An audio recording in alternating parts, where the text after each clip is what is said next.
मंडपपुर नाम के एक गांव में एक राजा रहता था जिसकी 7 बेटियां थी। राजा अपनी बेटियों से बहुत प्रेम करता था। गांव में एक चालाक व्यक्ति भी रहता था जिसका नाम गमलू था। गमलू राजा से काफी जलन भावना रखता था। फिर एक दिन, थोड़ा सस्ता लगा लो मौसी, तो 1 किलो ज्यादा ले लूं। चाहे 1 किलो ले या 5 किलो, दाम कम नहीं होंगे। हे भगवान, मतलब 1 रुपया भी कम नहीं करोगी? 1 रुपए तो बड़ी दूर की बात है, तेरे लिए तो 1 आना भी कम नहीं करूंगी। लेना है तो ले, वरना आगे बढ़। ना बाबा ना, मैं इतने महंगे फल नहीं खरीद सकता। सुनो सुनो सुनो, महाराज अपनी बेटी के लिए वर ढूंढ रहे हैं। अगर तुम लोगों के नजर में कोई श्रेष्ठ वर हो तो महाराज को जरूर बताए। सुनो सुनो सुनो, मेरा बस चले तो मैं महाराज की बेटियों की शादी गरीबों से करवा दूं। ठीक है सेनापति जी, हम महाराज के लिए पूरी कोशिश करेंगे। शादी तो मैं करवाऊंगा। ऐसा कहकर गमलू अपने दोस्त के यहाँ चला जाता है। मतलब तू चाहता है कि राजा की बेटियों की शादी गरीब लड़कों के साथ हो? हाँ, मैं उस घमंडी राजा के चेहरे पर खुशी नहीं देख सकता। ठीक है, तो मेरी बात ध्यान से सुन। दोनों मिलकर योजना बनाते हैं। ठीक 1 महीने बाद, महाराज, आज राज्य में बहुत बड़े विद्वान आए हैं। ये आपकी 7 बेटियों से कुछ पूछना चाहते हैं। क्या पूछना है बाबा? महाराज, मैं आपके सभी बेटियों से ये पूछना चाहता हूँ कि वो किसकी वजह से इतना अच्छा जीवन जी रही हैं। उसमें पूछने वाली क्या बात है? हमारी बिटिया तो हमारी वजह से ही इतना अच्छा जीवन जी रही है। हाँ, और क्या? अगर महाराज के पास इतना धन दौलत ना होता तो राजकुमारियां कभी इतना अच्छा जीवन न जी पाती। एक बार आप अपने सभी बेटियों को बुला दीजिए, मैं उन सबसे ये सवाल पूछना चाहता हूँ। ठीक है। राजा अपनी 7 बेटियों को बुलाता है। आप सभी से मेरा यही सवाल है कि आप किसकी वजह से इतना सुखी जीवन जी रही हो? मैं तो मेरे पिताजी के कारण इतना अच्छा जीवन जी रही हूँ। हाँ बाबा, मेरा भी यही जवाब है।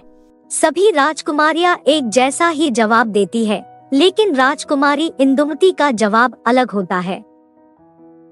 नहीं, मैं मेरे भाग्य के कारण इतना अच्छा जीवन जी रही हूँ। हर मनुष्य अपने अपने भाग्य और कर्मों के कारण अच्छा या बुरा जीवन जीता है। क्या मतलब तुम अपने भाग्य के कारण इतना अच्छा जीवन जी रही हो? हाँ पिताजी, मेरे भाग्य में ये लिखा था, इसलिए मुझे मिला। नहीं लिखा होता तो ये मुझे नहीं मिलता। आज इस भरी सभा में तूने मेरी नाक कटवा दी है। मंत्री जी, मेरी 6 बेटियों की शादी शाही घरों में होगी और इसकी शादी एक गरीब घर में। जब गरीबों के बीच रहेगी तब सारा ज्ञान निकल जाएगा। ठीक है महाराज, मैं आज से ही गरीब और गंवार लड़के की तलाश में लग जाता हूँ। चलो, एक बेटी का तो घर उजाड़ ही दिया मैंने। राजा के आदेश पर मंत्री और सैनिक गरीब लड़के की तलाश में निकल जाते हैं। अब कहाँ ढूंढूं गरीब और गंवार लड़का? वो देखिए, लगता है कोई लकड़हारा है। चलो उसके पास चलते हैं। दोनों उस गरीब लकड़हारे के पास जाते हैं।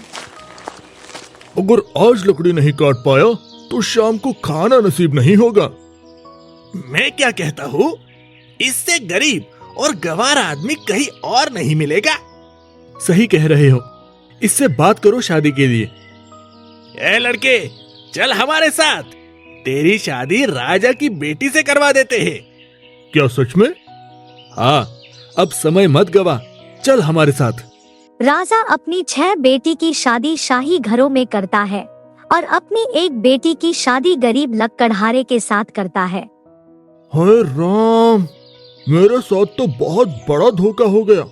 सेनापति तो बोले थे कि राजा की आधी संपत्ति भी मिलेगी, लेकिन यहाँ आधी क्या, एक फूटी कौड़ी तक नहीं मिली। मुझे माफ कर दीजिए, इसमें मेरी कोई गलती नहीं है। ये सब मेरे पिताजी की साजिश थी। उन्हें मेरे विचार अच्छे नहीं लगे तो उन्होंने मेरी शादी आपसे करवा दी। चलो, अब जो होना था सो हो गया। हमारे भाग्य में यही लिखा था, सो हमें मिल गया। लक्कड़हारा और राजकुमारी एक छोटी सी झोपड़ी में अपना गुजर बसर करते हैं। राजकुमारी इंदुमती काफी चतुर और बुद्धिमान थी। वो अपने हिस्से का खाना भी अपने पति को देती थी, जिसकी वजह से लकड़हारा ज्यादा लकड़ियां काटता था और कमाई ज्यादा होती थी। पिछले कुछ दिनों से देख रहा हूँ तू मुझसे ज्यादा लकड़ियां काट रहा है। हाँ यार, कुछ दिनों से शरीर के अंदर फुर्ती सी आ गई है। राजकुमारी इंदुमती अपनी मेहनत और कर्मों के चलते अपना खुद का एक साम्राज्य खड़ा कर देती है। ये बात राजा को पता चल जाती है। क्या इंदुमती ने खुद का साम्राज्य खड़ा कर लिया? हाँ महाराज, मैंने अपनी आंखों से देखा है। राजकुमारी इंदुमती गरीबों को खाना खिला रही थी। कहीं राजकुमारी की बात सही तो नहीं थी? कहीं उनके भाग्य में...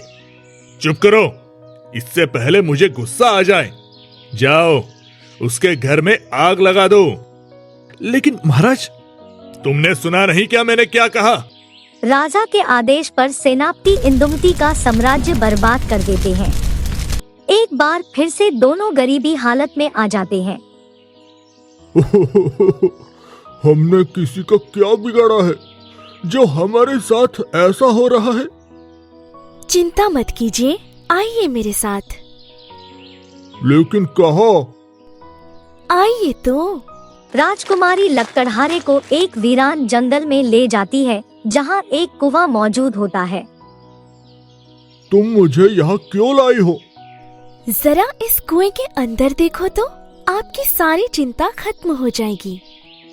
हे भगवान, इतना सारा सोना, ये किसका है? ये हमारा ही है।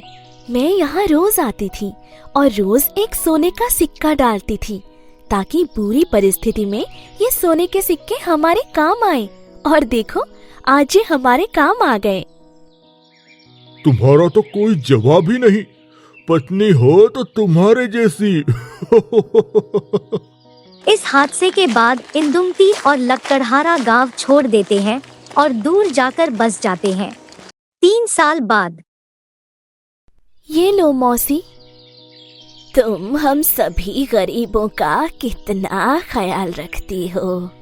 उसमें क्या है, ये सब आप सबके आशीर्वाद से ही तो है। ला बिटिया, मुझे भी थोड़ा खाना खिला दे। हाँ काका, क्यों नहीं, ये लो, आप भी लो। वो आदमी कौन है? हाँ, इन्हें तो मैंने पहले कभी नहीं देखा। उसे भी खिला दे बेटी, कोई गरीब ही होगा। जैसे ही इंदुमती उस बूढ़े आदमी को देखती है, वैसे ही वो जोर जोर से रोने लगती है। पिताजी, आप, ये सब कैसे हुआ?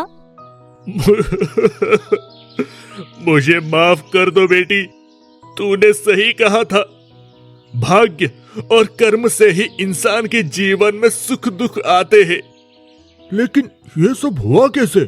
और ये आपका हाथ कैसे कटा? ये सब मेरे कर्मों की वजह से है। मैंने ही तुम्हारे महल में आग लगवाई थी। तुम लोगों के जाने के 2 साल बाद दूसरे राजाओं ने हम पर हमला कर दिया। सब बर्बाद हो गया। मैंने आपको समझाया था कि कर्म और भाग्य ही सब कुछ होता है, पर आपने मेरी एक ना मानी। मुझे माफ कर दो, मैं तो माफी के भी काबिल नहीं हूँ। कोई बात नहीं, आप हमारे साथ चलो, जो होना था सो हो गया। राजकुमारी इंदुमती अपने पिता को अपने घर लेकर चली जाती है और उनके साथ हंसी खुशी रहने लगती है। हम एक कर्मभूमि में हैं, हम जैसा जिसके साथ करेंगे हमारे साथ भी वैसा ही होगा। स्टोरी अच्छी लगी हो तो स्टोरी को लाइक करके चैनल को सब्सक्राइब कर लें और साथ ही बेल आइकन को भी दबा लें, ताकि हमारी स्टोरी सबसे पहले आप तक पहुंच सके।